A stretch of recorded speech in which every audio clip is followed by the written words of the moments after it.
Les matins de France Culture, 7h-9h, Guillaume Erner. 8h21. Bonjour Marlène Schiappa, vous êtes la secrétaire d'État à l'égalité entre les femmes et les hommes et à la lutte contre les discriminations. Votre point de vue par rapport à ce que vient de dire Frédéric Seyss, par rapport à ce qui semble être un tournant dans le discours sur l'immigration, en tout cas dans la bouche du président de la République. Bonjour, d'abord je ne suis pas sûre que ce soit un tournant parce qu'en réalité Emmanuel Macron il a déjà abordé ce sujet, vous l'avez rappelé à juste titre, la majorité a voté sur la proposition de Gérard Collomb qui était alors ministre de l'Intérieur, une loi, la loi Asile-Migration qui prévoit justement d'avoir un accueil plus efficace pour ceux qui sont réfugiés et de mieux lutter contre les filières clandestines. Donc je crois que c'est quelque chose que le président a déjà défendu. Maintenant c'est vrai qu'on peut donner l'impression, le gouvernement, la majorité de ne pas être assez audible pour l'instant sur ces sujets-là, et je crois que c'était le sens des propos du président. Emmanuel Macron a dit « Les bourgeois ne croisent pas l'immigration, les classes populaires vivent avec ». Qu'est-ce que vous en pensez ? Il a raison, c'est vrai.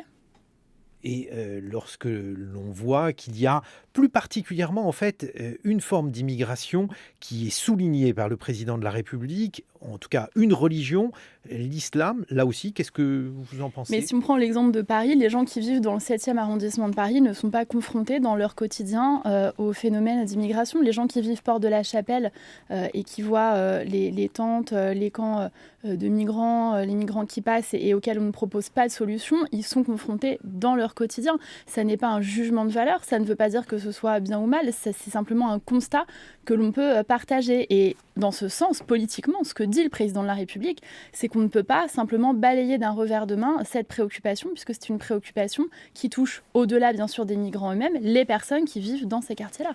Oui, précisons que le 7e arrondissement, pour ceux qui ne sont pas familiers de la capitale, c'est l'arrondissement des ministères. Sur le point précis de l'aide médicale d'État, l'AME, c'est un dispositif donc, qui permet les soins gratuits aux personnes sans papier, 300 000 personnes par an, 0,5% du budget de l'assurance maladie. Pendant la campagne de 2012, Nicolas Sarkozy avait dit « on ne touche pas à l'assurance médicale d'État, à l'AME, parce que c'est l'honneur de la France », y compris il disait ça contre une partie de ses propres amis politiques. Est-ce que pour vous, ce dispositif est totalement intouchable ? Moi, ce que j'entends, c'est que le président veut qu'il y ait un débat. Et donc, il doit y avoir un débat sous l'autorité des ministres qui sont en responsabilité, notamment du ministre de l'Intérieur, en premier chef, Christophe Castaner. Il faut que chacun puisse s'exprimer et exprimer sa sensibilité sur ces sujets-là. Donc, il n'y a pas de sujet tabou. La mienne, c'est que, bien évidemment, je pense qu'il faut maintenir l'AME pour plusieurs raisons. D'abord, pour les raisons que vous évoquiez, c'est une question de principe et une question de valeur. On ne peut pas refuser de soigner des gens. On est en France, on n'est pas dans d'autres pays dans lesquels on vous demande votre carte bancaire en arrivant aux urgences. Là, normalement, on soigne tout un chacun. Et par ailleurs, pour des raisons sanitaires, la ministre de la Santé l'expliquerait bien mieux que moi, mais on ne peut pas laisser des épidémies se propager. Et donc, il faut soigner les gens qui sont malades. Donc, je crois qu'il faut maintenir l'AME. Ensuite, est-ce qu'elle fonctionne bien en l'état ? Ça, c'est une vraie question qui pourra être posée dans le cadre de ces débats sur l'immigration. Mais alors, justement, dernière question sur ce thème, Marlène Schiappa. Et si on prend les demandeurs d'asile, j'ai les statistiques sous les yeux. Alors, les principaux demandeurs d'asile dans l'Union européenne, ce sont des Syriens, des Afghans, des Irakiens, des Pakistanais.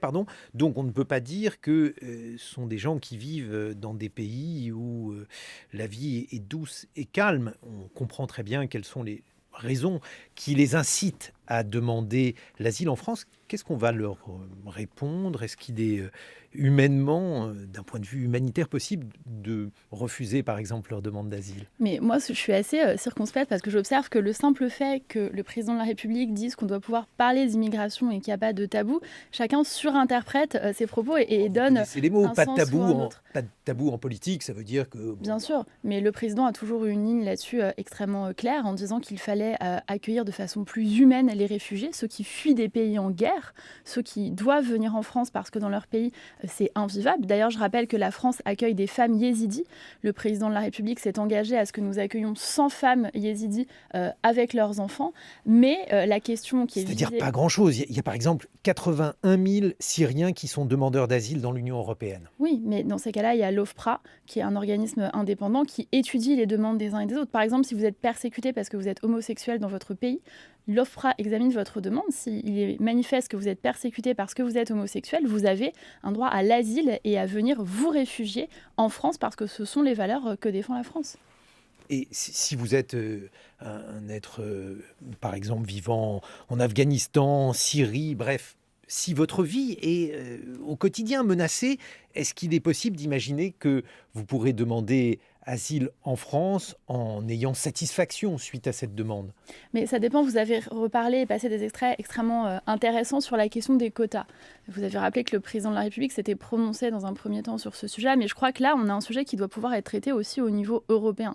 Il y a des portes d'entrée dans l'Europe, il y a des gens qui sont réfugiés ou immigrés et qui arrivent par des pays européens, et ensuite, la répartition ne se fait pas de façon satisfaisante au sein de l'Union européenne. Donc c'est un sujet large qui doit être traité aussi au-delà du cas de la France. Un dossier dont vous êtes directement en charge, Marlène Schiappa, le dossier des féminicides, avec chaque jour quasiment une terrible information qu'on donne ici. Une femme hier est encore morte sous les coups de son conjoint. Qu'est-ce qu'on peut faire contre cela? Qu'est-ce que vous faites, Marlène Schiappa? On fait énormément, mais la question des violences conjugales, elle existe, comme l'ont rappelé récemment des anthropologues, depuis l'Antiquité. Et donc on prend à bras-le-corps un fléau qui existe et qui est basé sur un certain nombre de faits historiques. Il y a tous les ans le même nombre de féminicides, depuis que le ministère de l'Intérieur, dans les années 2000, a établi un calcul. Et ça, c'est glaçant, parce que ça veut dire que quelles que soient les politiques publiques qui ont été mises en œuvre par les gouvernements qui étaient là avant et qui ont mis en place des politiques publiques, ça n'a pas été suffisant pour faire baisser ces chiffres.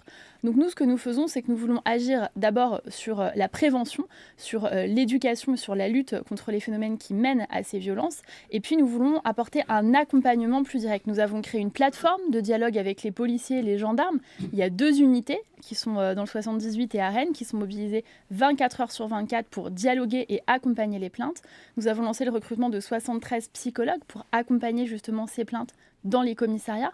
Et puis Édouard Philippe, le Premier ministre, a lancé une dizaine de mesures fortes d'urgence pour mieux lutter contre ces féminicides. Par exemple, je n'en citerai qu'une, l'État va se porter garant pour que les femmes qui sont victimes de violences conjugales puissent louer un nouvel appartement et s'y installer avec leurs enfants en sécurité. Ça, c'est du côté de la condition de ces femmes. On comprend bien là le but de la politique menée. Du côté des hommes, parce que effectivement, j'ai regardé les statistiques et l'on voit que le nombre d'homicides en France a considérablement décru, sauf les féminicides. Comment vous expliquez ça? Qui sont ces hommes, Marlène Schiappa?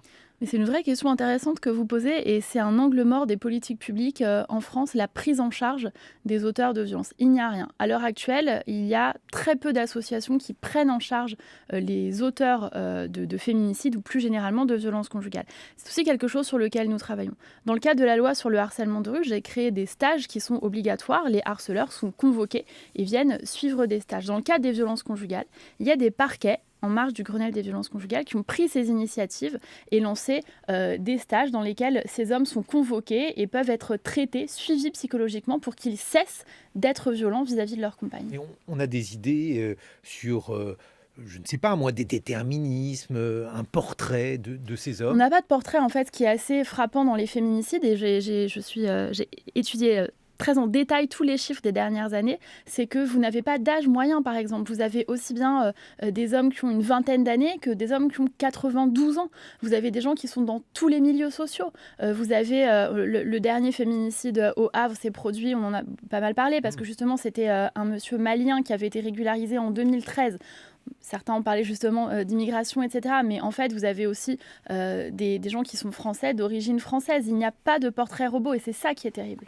Justement, sur ce féminicide du Havre survenu lundi, la victime s'appelait Johanna. Elle avait porté plainte, classée sans suite par les forces de l'ordre. Vous allez présenter ce matin un point d'étape sur le Grenelle des violences conjugales à 10h. Qu'est-ce que vous allez dire sur cette question spécifique des plaintes? Qu'est-ce qui peut être amélioré? C'est vrai que ça semble fou a posteriori. Oui, bien sûr. C'est rageant même. Je vais vous dire que moi j'ai reçu toutes les parties prenantes autour du meurtre de Julie Douib qui avait été tuée en Corse et j'ai appris qu'elle avait porté plainte de nombreuses reprises, non seulement elle, mais aussi son père qui s'était déplacé en Corse pour porter plainte et son frère.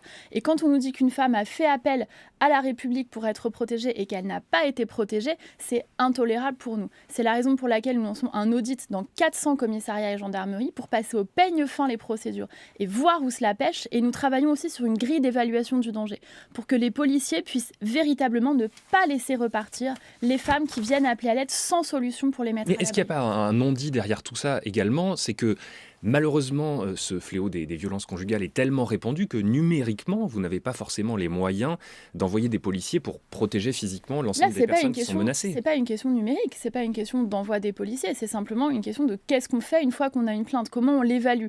Est-ce qu'on estime qu'il y a un danger immédiat, qu'il faut protéger cette femme, et comment on appelle toutes les parties prenantes qui peuvent être mises en œuvre. La ministre de la Justice l'a rappelé, il y a des ordonnances de protection qui existent en France, elles sont trop peu utilisées. Il y a des téléphones grave danger, 2/3 d'entre eux dorment dans des placards, faute d'attribution. Ça veut dire que les moyens sont là, mais il faut que sur le terrain, les décisions suivent ces impulsions. Je vais vous faire écouter justement quelque chose, Madame la ministre Marlène Schiappa. Un témoignage diffusé dans Les Pieds sur Terre hier, avec le témoignage d'une femme. Écoutez. Ils sont juste à côté de moi, donc non seulement je les entends, mais en plus je les vois. Dire ouais, faut encore que je m'occupe de l'autre là. Là, c'est un tout petit peu moins bonne ambiance. Je me dis non, c'est du service public, on parle pas comme ça des gens. Donc je leur fais remarquer, parce que je suis déjà vraiment énervée, je viens d'être victime d'une agression qui est quand même un peu violente. Et là, ils viennent me voir pour me dire mais vous voulez déposer plainte, vous êtes sûr ? Ouais, je suis sûre, oui, sinon je ne serais pas là. Ouais, mais vous savez, il pourrait prendre jusqu'à 15 ans, ça pourrait ruiner sa vie. Donc là, moi je suis complètement abasourdie parce que je viens d'entendre. Donc je confirme que oui, je veux bien déposer une plainte contre cet homme. Ok, venez, on va vous faire souffler. Donc je souffle, j'ai un taux d'alcoolémie de 0,46 je crois, ce qui est pas fou, ce qui correspond à 4 verres. Comme j'ai bu 4 verres de vin, c'est cohérent. Et là on me dit non, on peut pas prendre d'autres plaintes. Un extrait des Pieds sur Terre que l'on peut retrouver évidemment sur le site de France Culture, franceculture.fr. Cette femme, Madame la ministre Marlène Schiappa, raconte son agression et raconte l'atonie qui suivait au commissariat, voire une manière de disculper ces agresseurs. Qu'est-ce que vous en pensez ? Je ne connais pas ce dossier en particulier, mais tout ce qu'elle raconte, c'est extrêmement typique. Et d'ailleurs, moi, j'en avais fait des travaux de recherche dans un livre qui s'appelle « La culture du viol » sur ce sujet-là. C'est-à-dire qu'en fait, dès lors qu'une femme est victime de violences sexistes ou sexuelles, il y a une forme de présomption de culpabilité pour elle. Et on le voit dans plein d'affaires. On le voit autour de Tariq Ramadan aussi, par exemple. Dès lors qu'une femme commence à dénoncer un viol ou une violence conjugale, une violence sexiste ou sexuelle, le premier réflexe, c'est faire un sanity check de cette femme. Voir est-ce qu'elle avait une jupe, est-ce qu'elle avait souri, pourquoi elle n'est pas partie, Tariq Ramadan, est-ce qu'elle a bu de l'alcool, etc. Tariq Ramadan, vous trouvez qu'il n'y a pas eu suffisamment d'attention portée au discours des victimes ? C'est pas ça, mais ce que j'observe, c'est que médiatiquement, on passe quand même en revue la personnalité de la victime avant de passer en revue la personnalité de l'agresseur. Et qu'on tente à chaque fois, toute la société, pas uniquement les médias, on l'a vu, les gens, les familles. On a été les indulgent proches, avec Tariq Ramadan. Je ne sais pas, il y a une affaire de justice en cours, donc je ne peux pas m'exprimer sur l'affaire Tariq Ramadan, mais dans le traitement médiatique en tout cas, et dans le traitement de la société, j'ai le sentiment qu'on essaye de pointer et d'accuser les femmes qui dénoncent avant de prendre en compte l'homme qui est dénoncé, oui. Madame la ministre, est-ce que Christophe Castaner, tout simplement, ne fait pas son travail ? C'est absolument pas le cas. Finalement, il y a toute une série de cas où des femmes portent plainte, essayent de porter plainte, préviennent qu'il y a un homme qui les a agressés, et puis on voit ce qui arrive finalement. C'est le travail du ministre de l'Intérieur. C'est le travail du ministre de l'Intérieur, et c'est le travail que fait Christophe Castaner. Et pardon de ma première réaction, mais par exemple, il y a encore un mois et demi, Christophe Castaner, avec Laurent Nunez, a réuni Place Beauvau tous les préfets et m'a invité à venir m'adresser aux préfets pour leur passer des consignes très fermes de lutte contre les violences conjugales. Ça ne s'est jamais produit. Il n'y a jamais auparavant un ministre de l'Intérieur avec un secrétaire d'État à l'Intérieur qui réunit l'intégralité des préfets Place Beauvau pour leur donner des consignes très fermes et très précises de traitement des violences conjugales. Donc Christophe Castaner, en tant que ministre de l'Intérieur, il hérite d'une situation qui existe depuis des décennies. On a collectivement considéré que les violences conjugales, c'était une fatalité, c'était des faits divers. Depuis quelques années, on considère que c'est un fléau, qu'il faut se mobiliser, et le ministre de l'Intérieur est en pointe là-dessus. Frédéric Seyss. Dans le champ de votre ministère également, vous annoncez une loi en 2020 pour l'émancipation économique des femmes, notamment dans les secteurs d'avenir, ce sont vos termes. Quels sont ces secteurs d'avenir et quels sont les leviers que vous voulez mobiliser ? Les secteurs d'avenir, c'est par exemple les nouvelles technologies, le digital. Hier soir, on l'a vu, le président de la République a fait des annonces autour de France Digital sur le soutien aux startups, on voit que les startups, très majoritairement, ce sont des secteurs qui sont trop masculins. J'ai reçu hier des femmes qui sont leaders, qui ont dirigé des entreprises dans ce secteur-là. Elles sont encore en extrême minorité. Et pire, plus inquiétant, une étude de GenderScan nous dit que les femmes, les jeunes filles, s'orientent de moins en moins vers les grandes écoles qui ont des filières scientifiques, technologiques, d'ingénierie, etc. Ça veut dire que les femmes vont être, si ça continue comme ça, totalement absentes de tous les métiers d'avenir qui vont se produire dans 10, 15, 20 ans. Mais quelle réponse? Ça veut dire qu'il faut des quotas, par exemple, dans les études d'ingénieurs, où on sait qu'effectivement la parité est très loin d'être respectée. Il y a plusieurs personnes qui se sont prononcées en cette faveur, Christine Lagarde par exemple et d'autres. Et donc avec Bruno Le Maire, nous lançons une co-construction autour de cette loi. Nous avons commencé des concertations pour voir quelles sont les meilleures solutions. Est-ce que ce serait des quotas? Certains parlent de 30% dans les filières scientifiques et technologiques pour attirer des jeunes femmes. Est-ce que ce sont des politiques d'incitation, des fonds de soutien? Tout est sur la table pour l'instant et on veut en tout cas agir sur ce sujet. Mais dans ce cas, ça veut dire qu'il faudrait aussi peut-être mettre des quotas en sens inverse dans l'école de la magistrature ou celle des enseignants, où pour le coup les femmes sont largement majoritaires. Mais pourquoi pas? Ça ouvre la porte à des choses... Bien sûr, l'objet c'est d'arriver vers une forme de mixité, mais là on parle d'émancipation économique des femmes et notamment d'accès au pouvoir, parce que la réalité, c'est que derrière, ce sont les métiers qui seront aussi les mieux payés.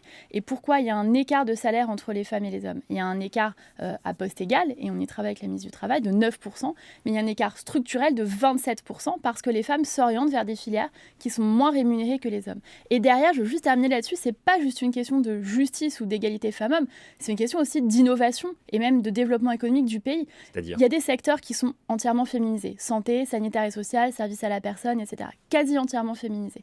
Si les femmes ne sont pas formées à la transition digitale, ça veut dire que tous ces secteurs-là vont passer totalement à côté des innovations. Et qu'en santé, en service à la personne, en sanitaire et social, vous n'aurez pas d'innovation technologique majeure dans les prochaines années. Marlène Schiappa, hier, une tribune dans Le Monde avec un collectif de 14 personnalités, dont la sociologue Nathalie Hennig, l'urgentiste Patrick Pelloux, le philosophe Pierre-André Taguieff, s'indignent des arguments invoqués par les militantes qui réclament le droit de porter le maillot de bain islamique à la piscine. Qu'est-ce que vous en pensez ?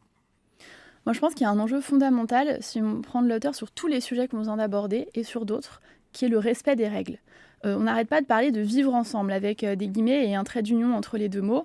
Moi, je pense que si on veut vivre ensemble, il faut respecter les règles communes qu'on se donne. Les règles communes, c'est on ne tape pas les femmes, on ne jette pas ses mégots de cigarettes par terre. Et quand il y a un règlement intérieur qui dit qu'on doit aller à la piscine en maillot de bain, et ben on y va en maillot de bain, tout simplement. Mais si on a le choix de porter tel ou tel maillot de bain, pourquoi pas un burkini ? Dans ces cas-là, pourquoi pas aussi un caleçon long pour les hommes, et pourquoi il n'y aurait pas de manifestation? D'abord, avant tout, il y a des règles d'hygiène et de sécurité dans les piscines, première chose. Vous savez qu'elles sont instrumentalisées en l'occurrence. Le débat n'est pas un problème. J'y viens justement à l'instrumentalisation, parce qu'avec ces débats... De part et d'autre, je veux dire, l'instrumentalisation. C'est rien. Avec ces débats, on fait comme s'il y avait des millions de femmes dans le monde dont la préoccupation en se réveillant le matin, c'était « j'aimerais tellement mettre un burkini pour aller à la piscine ». Je suis désolée, mais c'est pas vrai. Vous pensez qu'elles sont contraintes ? Je ne dis pas qu'elles sont contraintes, je dis que c'est une minorité. Et d'ailleurs, dans les manifestations, quand il y a des actions coup de poing de militantes, en général, il y a quelques femmes en burkini, il y a parfois des hommes avec elles ou des femmes qui ne portent pas de burkini. Donc à un moment, il faut remettre aussi les choses dans leur contexte. Je ne crois pas que ce soit une revendication des femmes en France massive de dire « nous souhaitons porter un burkini à la piscine ». Au sein de La République En Marche, Marlène Schiappa, Madame la Ministre, vous avez été plutôt une laïque convaincue. Même en dehors de La République En Marche. Oui, mais il y a une diversité d'opinions au sein de La République En Marche. On a l'impression que Emmanuel Macron a beaucoup oscillé. Il tentait de ménager différentes opinions. Il en est où ? Il est plutôt rangé à votre point de vue. C'est plutôt aujourd'hui la lutte contre le communautarisme qui semble le préoccuper. Oui, je ne vais pas prendre les choses comme cela, mais je crois que le président est effectivement très au fait des problématiques qui touchent la société. Il a annoncé qu'il ne toucherait pas à la loi de 1905, ce qui est une satisfaction pour beaucoup de défenseurs de cette loi et beaucoup de défenseurs de la séparation des églises et de l'État. Et effectivement, en sortie du grand débat, vous vous en souvenez peut-être, il a prononcé des phrases très fortes sur la lutte contre le communautarisme et sur la défense de la laïcité comme valeur de la République française. Alors ça veut dire quoi concrètement aujourd'hui, la lutte contre le communautarisme? Le communautarisme, c'est ce qui menace l'unité de la société. La République française, elle est une et indivisible. Il n'y a qu'une seule communauté, c'est la communauté nationale. À partir du moment où vous créez des micro-communautés en marge de la communauté nationale, avec ses propres lois, son propre mode de fonctionnement, vous attaquez l'indivisibilité de la République. C'est en tout cas ce que je défends. Bon, mais par exemple, parmi les féministes, certaines d'entre elles considèrent que le droit des femmes, c'est de pouvoir porter un burkini ou de s'habiller comme elles veulent dans l'espace public, y compris de se voiler si elles le souhaitent. Qu'est-ce que vous en Mais pensez ? les femmes ont le droit de porter un voile dans l'espace public en France. Je pense qu'il ne faut pas mélanger les choses. Personne à l'heure actuelle ne veut empêcher les femmes de se promener avec un voile, un voile musulman, si c'est leur choix. La laïcité, c'est aussi la liberté de conscience et c'est aussi le respect des croyances de chacun, dans la mesure où chacun n'impose pas ses croyances aux autres. C'est ça la laïcité. Autre thème sur lequel vous vous êtes exprimé, Marlène Schiappa, la lutte contre l'homophobie dans les stades. Oui. Et là, il y a eu un certain nombre de polémiques, des points de vue différents ont été échangés, et puis on a l'impression qu'aujourd'hui, c'est d'abord la lutte contre le racisme qui prime, puisqu'on a décidé, sauf erreur de ma part, de ne plus arrêter les matchs dans le cas de banderoles ou de chants homophobes. Vous trouvez ça normal ? Alors, d'abord, de quoi on parle ? Moi, j'entends les uns et les autres dire il y a des polémiques, on s'agite, etc. Moi, j'ai pris la parole à 2 reprises, simplement pour encourager les arbitres, donc Clément Turpin, qui est très engagé contre l'homophobie, qui courageusement ont choisi d'arrêter les matchs. Ce ne sont pas les ministres qui ont l'autorité sur les arbitres. C'est ni la ministre des Sports. J'ai un point de vue et je l'ai exprimé. Mais ce n'est ni la ministre des Sports ni moi qui disons aux arbitres il faut arrêter les matchs. Je le dis parce qu'on a entendu des supporters dire il ne faut pas que les ministres. Moi, j'ai pas le sifflet, je ne suis pas sur le terrain, je ne suis pas arbitrée. C'est pas mon rôle et j'entends pas le devenir.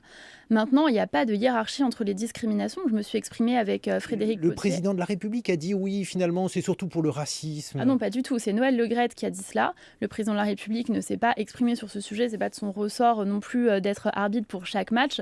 Je crois qu'il faut vraiment qu'il y ait un dialogue. Vous ne trouvez pas entre qu'il avait les un point de instances vue conciliant ? Non, il y avait un point d'égalité entre les deux formes, à la fois l'homophobie et le racisme. Bien sûr.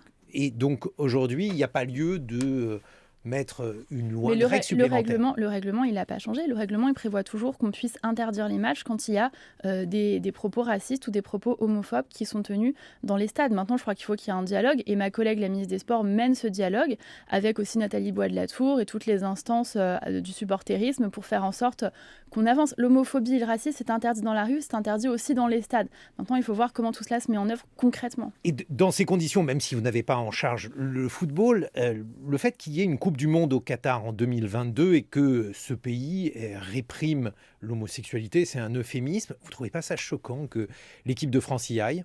Mais de la même manière, on n'est pas, ni la ministre des Sports ni moi, nous ne sommes pas arbitres et nous ne sommes pas non plus en charge de l'attribution de l'organisation. C'est un point de vue là aussi. Bien sûr, j'ai un point de vue et je l'exprimerai à la fin de la semaine puisque je serai avec le président de la République à l'Assemblée générale des Nations Unies et je porte au nom de la France une campagne de dépénalisation de l'homosexualité partout dans le monde. Vous savez qu'il y a encore des pays qui pénalisent et qui répriment dont le Qatar, l'homosexualité. où nous allons jouer au foot. Absolument, et la position de la France à cet égard, elle est extrêmement claire. Nous militons pour que tous les pays dans le monde dépénalise l'homosexualité. Ça fait partie des valeurs de la République française. Frédéric Vous Sey. ne répondez pas vraiment. Est-ce qu'il faudrait tout simplement ne pas y aller ?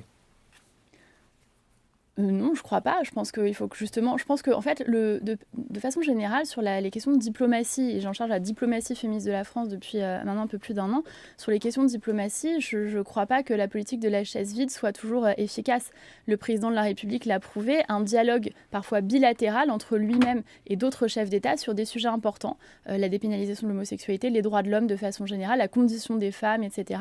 C'est quelque chose qui est plus efficace et qui produit plus d'avancées. Au G7 à Biarritz, Emmanuel Macron a engagé tous les pays, incluant les États-Unis d'Amérique, pour l'émancipation des femmes, par exemple.